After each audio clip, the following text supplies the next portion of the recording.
langsung disuruh bahas project apa yang akan kamu presentasikan gitu kan. Jadi waktu itu ya berapa ya, seminggu kali kegiatannya. Terus habis itu kita menginisiasi ide project yang namanya Food Dex, yang di situ ngelola tentang food waste gitu, manajemen sampah. Terus tiba-tiba menang. Terus waktu presentasi kan kita bareng-bareng tuh, terus habis itu diumumin kalau kita best project gitu di situ ya. Ya udah seneng aja sih.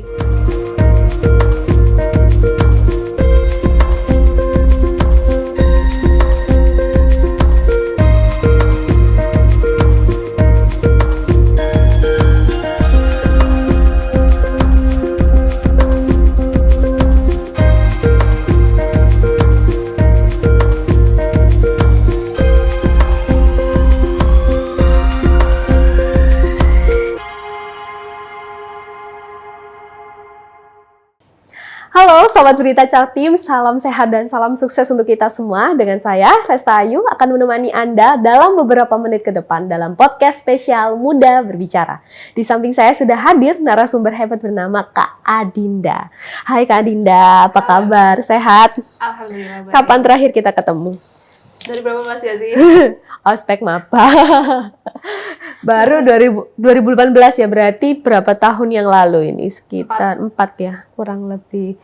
Meskipun kita nggak pernah ketemu, tapi aku selalu ngikutin arusmu loh, Din, sebenarnya. Ngikutin kamu ngapain aja, lihat story-storymu. Dan story-storymu sangat-sangat, kegiatannya itu keren-keren aja gitu loh, tetap ngalir meskipun dari maba sampai lulus. Tak lihat kamu masih sempat sangat-sangat sibuk ya, entah itu jadi public speaker, entah itu jadi mentor, entah itu jadi narasumber. Itu ya apa kegiatanmu sekarang setelah lulus ini maksudnya? Ya, setelah lulus. Kalau sekarang job seeker sih ya, terus lebih fokus ke kayak pelatihan atau kursus buat nunjang soft skill sama hard skill di pekerjaan aja sih. Lulusnya 2018 tahun ini bulan apa? Lulusnya? Lulusnya. Kalau hitungannya 6 Juli 2022. 6 Juli 2022. Dengan predikat cum laude. Wow, wisudawan berprestasi. Visi Bunda 2022. Apa langkah-langkahmu saat itu kok bisa jadi wisudawan berprestasi? Apakah kamu memang sangat menyiapkan itu dari awal, Dinda? Oh, of course dong. No. Enggak sih, aku nggak ada niatan untuk yang pengen berprestasi atau gimana gitu. Soalnya ya IP ku ya nggak yang banget gitu loh.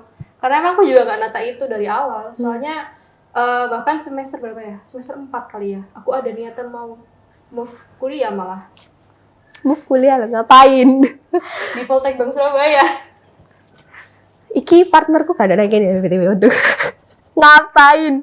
Lah, kenapa kok kepikiran tiba-tiba pindah? Apa ngerasa nggak cocok di jurusan? Kalau nggak salah jurusan ilmu sosiologi ya?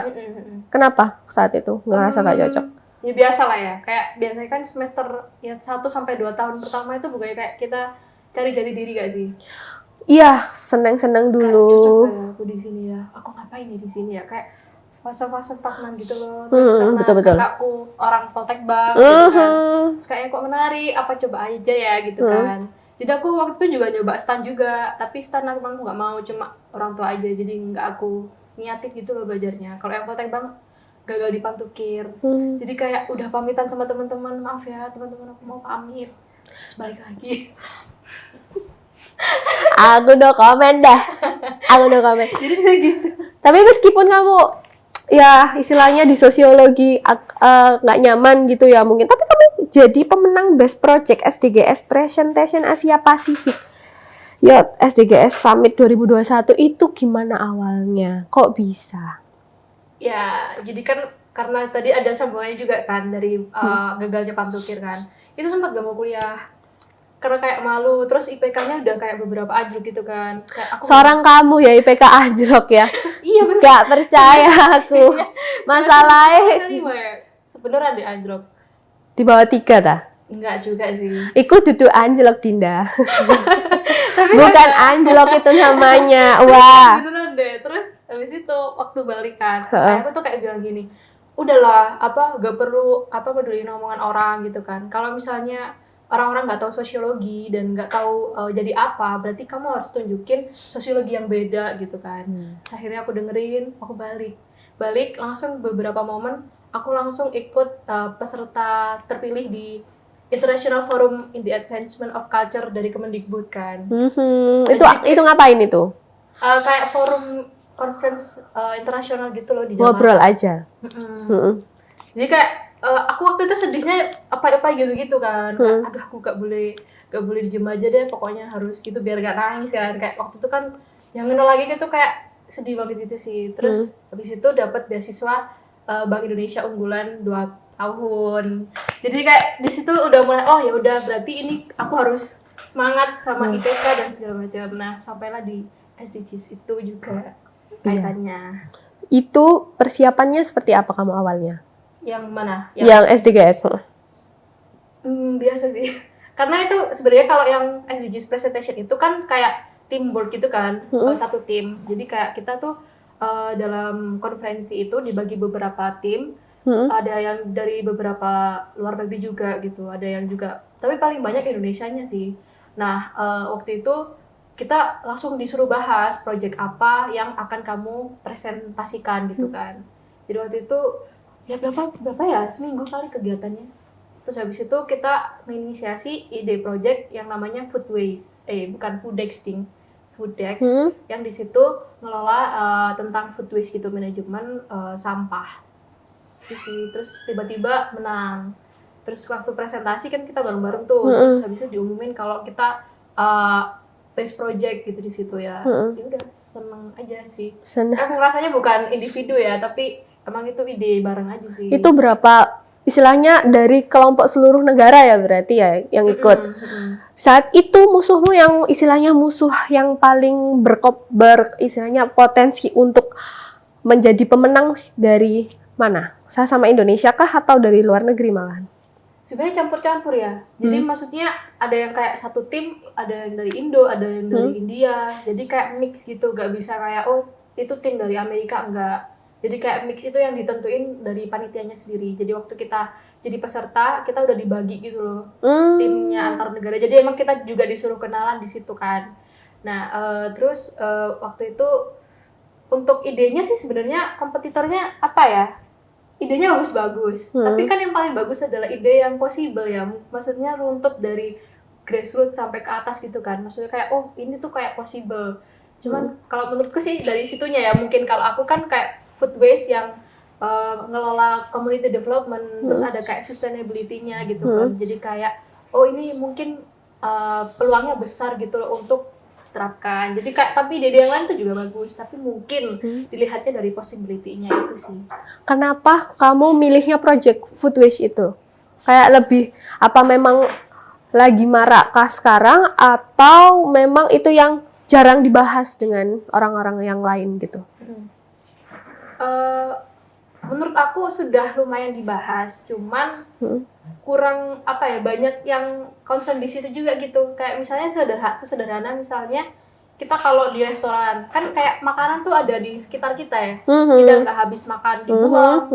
Terus orang-orang misalnya hanya kayak misalnya tulang ikan pun itu kalau misalnya dikumpulkan dalam sehari aja kan bisa banyak juga, kalau bisa dikumpulkan istilahnya mungkin satu desa kan bisa banyak kalau misalnya itu. Jadi kayak itu jadi limbah makanan gitu loh. Nah itu perlu banget lah kita kayak kelola manajemennya tuh mulai dari ibu rumah tangga, mulai dari satu rumah itu satu kakak lah ibaratnya. Jadi waktu itu project itu mulai mengelola satu kakak gitu yang mengkolaborasikan RT RW sampai sekolah juga untuk mengedukasi tentang food waste itu sendiri. Itu sih Kak Res. Oh, Kak Res. Oke. Itu bahasanya yang dipakai adalah bahasa Inggris ya saat itu? Iya. Dan semuanya memang harus dipukul bisa ngomong pakai bahasa Inggris? Iya. Tapi waktu itu yang present sih satu orang. Jadi ya yang memang harus siap juga di situ, yang mungkin English-nya juga public speaking-nya gitu sih. Tapi kalau yang kayak misalnya nih aku kurang pede bahasa Inggrisnya, tapi kan waktu misalnya bahas-bahas, waktu perkenalan sama satu tim yang ada yang beda negara itu kan nggak masalah juga. Kan kita juga bisa intip-intip Google Translate. Online ya? Iya. Oke. Gitu Itu sih. berapa lama itu? 1 minggu tadi, habis itu selesai lombanya, hadiahnya apa? Hadiahnya waktu itu ada LOE sih kalau nggak salah, LOE kampus di Korea. Tapi kan itu nggak fully funded sih, maksudnya kayak potongan berapa persen gitu. Jadi kayak oh ya sudahlah. Gitu. Nggak ngambil. Sayang ya, kecuali fully funded, kita tinggal berangkat ya kan ya. Oke, Dinda, manfaat apa yang kamu dapatkan setelah kamu jadi pemenang dari Best Project tadi? Manfaatnya? Manfaat buat kamu sendiri apa?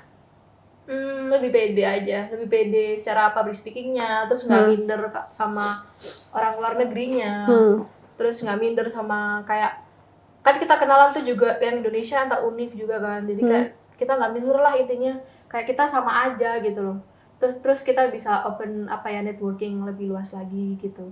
Jadi kayak lebih santai aja kan, kadang ada gak sih kayak rasa takut, kayak minder banget gitu, kayak overthinking sendiri gitu kan. Nah kalau dari situ aku bisa kayak lebih pede aja. Terus ternyata dari kegiatan itu aku reimburse di kampus, ternyata dapat apresiasi, kok bagus ya apresiasinya, jadi kayak bisa menyemangati untuk agenda-agenda berikutnya gitu sih.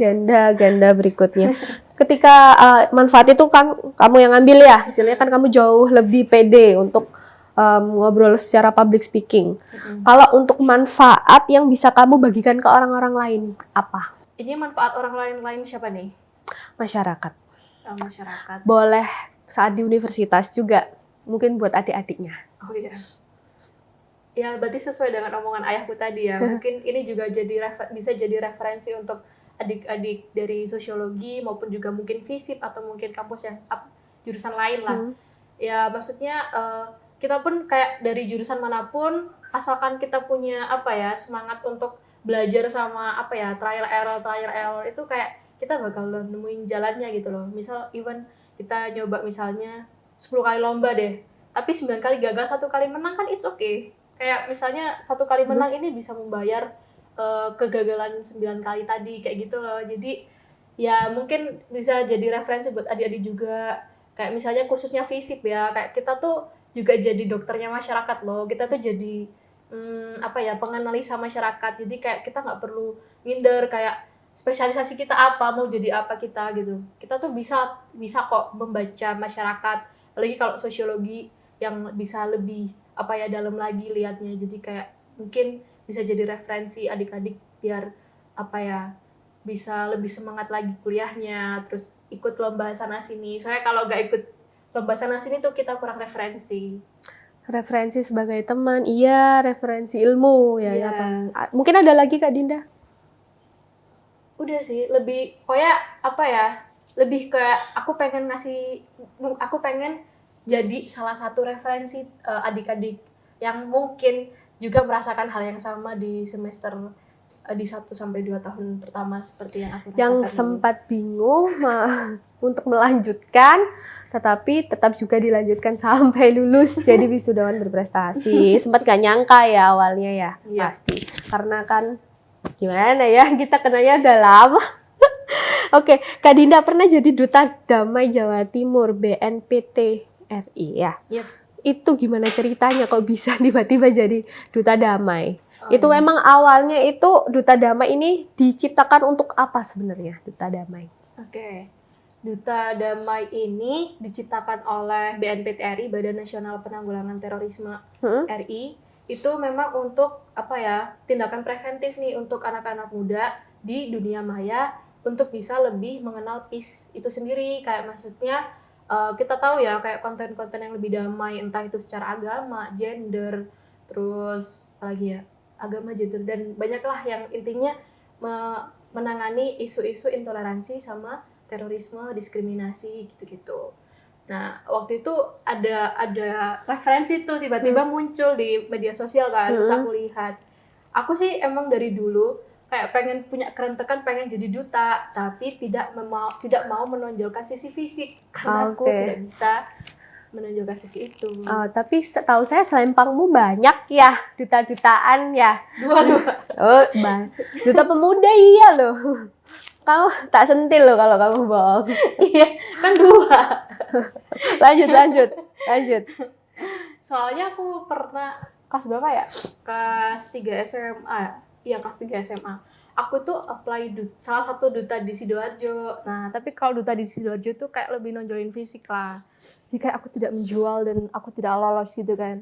Ya sudah, kayak aku ada kayak pengen kerentekan, aku harus ada salah satu pencapaian, aku harus bisa jadi duta, tapi mungkin aku nonjolin yang lain gitu, yang lebih mikir gitu kan. Nah, salah satunya Duta Pemuda Kabupaten Sidoarjo dan juga Duta Damai Jawa Timur. Nah, kalau di Duta Damai Jatim, aku bagiannya di blogger, nulis tulisan-tulisan yang ya buat tulisan konten gitu sih di blognya Duta Damai. Awal kamu ikut seleksi Duta Damai ini gimana caranya? Apa taunya dari website kah atau terus setelah itu kamu tes wawancara atau gimana? Mungkin ini referensi buat teman-teman kalau mau ikut Duta Damai di Kabupaten Mojokerto yang rumahnya di Sidoarjo. Kalau di Mojokerto nggak ada sih. Salah sebut Mojokerto saya. Lanjut Kak. Dinda silakan. Oke. Waktu itu kalau nggak salah seleksinya 2 kali sih, administrasi sama wawancara aja. Administrasinya ya wajarnya administrasi sih. Terus nanti bakalan di calling back lagi, terus di interview. Dan itu di interviewnya sama senior di Duta Damai itu sendiri, sama ada perwakilan dari BNPTRI-nya. Oke, how do you feel saat itu? Kamu diwawancara itu? Ya gugup sih. Saya waktu itu lagi kerja dan lagi di warkop. Jadi kayak aku mikirnya, ya udahlah, yang penting aku wawancara, udah gitu aja. Oh, wawancaranya online ya? Iya, waktu itu ya lagi COVID. Awal-awal COVID gitu sih. Cuma waktu itu kan part time di Kita Bisa kan. Nah, waktu itu kayak lagi bahas-bahas tentang klien saya tuh di warkop. Jadi aku interviewnya di warkop. Oke, pertanyaannya saat itu apa kisi-kisinya pertanyaannya jadi Duta Damai? Waduh, agak lupa-lupa ingat sih ya. Mungkin kayak motivasinya apa ikut, terus ikut organisasi apa aja, terus lebih suka apa nih, kayak waktu itu kayak misalnya kan ada blogger di cafe sama IT divisinya itu. Jadi itu kayak mereka harus kayak nunjukin portofolionya gitu loh. Nah, waktu itu karena aku apply-nya blogger, aku disuruh sebelum hari itu disuruh submit tulisan. Gimana sih tulisan kamu kayak gitu. Terus ditanyain isu terkini. Kamu jawab apa saat ditanyain isu terkini? Ya gitu. Ya karena aku nggak fokus ya. Ya sudah, aku berusaha menjawab apa yang aku bisa. Ya meskipun sebetulnya nggak optimal sih. Karena aku juga baru kan mempelajari isu terorisme kan. Dan ternyata juga di sosiologi itu dibahas. Dan itu ternyata isu sosiologis. It's okay. Kadang kita juga nggak sadar ya mata kuliah kita jadi bahasan ternyata itu penting. Yes. Kadang jadinya kita menyesal ya. Kuliah tidak mendengarkan, datang cuma absen. Kamu ketawa apa sih, bener ya? Dasar. Iya, Terus kamu pernah jadi Duta Pemuda Jawa Timur. Itu Duta Pemuda. Sidoarjo kamu. Iya. Sidoarjo ya, masih Sidoarjo. Itu gimana itu? Awalnya ceritanya itu saat kamu SMA atau sudah kuliah? 2018. Awal kuliah itu berarti masuk. Iya benar-benar. Itu seleksinya ketat nggak? Lumayan sih, lumayan. Waktu itu administrasi, terus sama interview di kantor pemerintahan Kabupaten Sidoarjo gitu sih, kalau nggak salah waktu itu. Saat itu kamu memang dari Duta Pemuda ini kamu feedbacknya untuk kamu sendiri itu apa? Apa yang kamu dapatkan manfaatnya? Manfaatnya pertama jelas lebih pede karena itu adalah salah satu pembuktian pertamaku karena aku bisa jadi duta. Oke, baik. Jadi itu pertama kali Duta Pemuda dulu. Yeah. Kalau nggak salah kita juga ketemu di Jambore ya. Jambore Pemuda Daerah ya. Ini yang berarti yang di depanku ini juga bukannya ini ya, salah satu duta juga ya. No. Bukan saatnya kita ngomongin saya loh ya. Itu pertama kali pakai selempang Duta Pemuda nih. Jadi saat itu Duta Pemuda itu tujuannya apa? Atau mewakili pemuda daerah atau untuk memperkenalkan hal tentang Sidoarjo? Itu juga mencakup dan juga menjadi representatif pemuda sih. Tapi memang cakupannya lebih general sih ya daripada kayak duta wisata gitu. Kan kalau duta wisata kan lebih spesifik ya. Ya, pariwisata. Nah kalau yang ini memang kayak lebih general gitu sih. Jadi justru kayak jadi banyak PR, kayak waktu itu aku harus belajar menari, aku harus belajar menggunakan heels. But you can do it, right? Ya, meskipun sakit. Yeah. Apa ini pakai apa yang parade di jalan tuh apa namanya? Fashion show. Oh iya, itu kan sakit banget gak sih? Kamu juga ada gak sih di sini? Ya kan ada. Ya. Kita bersama Apa yang kamu saat rasakan ini. menggunakan heels dari parade? Parah ya lumayan karena aku kebiasaan sis Oh, ya iya. kan. Kebiasaan pakai heels jadi ya udah tertancap gitu loh ya. Oke. Oke, Kak Dinda, ini last word lah ya.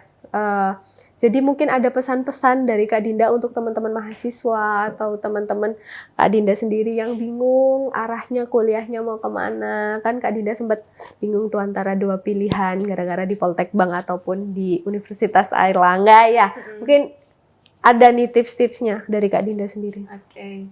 Mungkin tipsnya untuk teman-teman, jangan apa ya, kalau aku ngutip quote-nya Choi Siwon ya. Siapa Kemarin tuh? waktu lihat di Boy William, ada Choi Siwon sama Boy William gitu ya, kan lagi ngobrol. Terus aku bener-bener terpatri banget. Just prepare don't compare, kata Siwon.